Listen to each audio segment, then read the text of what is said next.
Taigi keletą paslapčių apie tušus. Taigi, kad jis jums neišsausėtų greitai, niekada nedarykite tušo šitaip.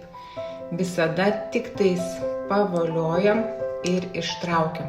Taip pat šepetėlių apimtis ir jų formas irgi pasako, ką tušas daro. Tai būtent šitas šepetėlis yra ekstra volume sumaišytas su maskara. Tai žodžiu, jisai stipriai jum apima apimtis ir padaro volum blakstienas. Tai, bet jeigu jūs nenorite labai stipraus efekto, čia nedažyta, norite lengvo, tada tiesiog perbraukite kelis brūkšnelius ir viskas. Jisai ilgina, tankina ir apima didelę apimtį. Ir taip pat noriu pasakyti apie mūsų tušą, kas mane sužavėjo, kad jame yra netgi vaško, kuris tausoja blakstienas ir greičiau auga.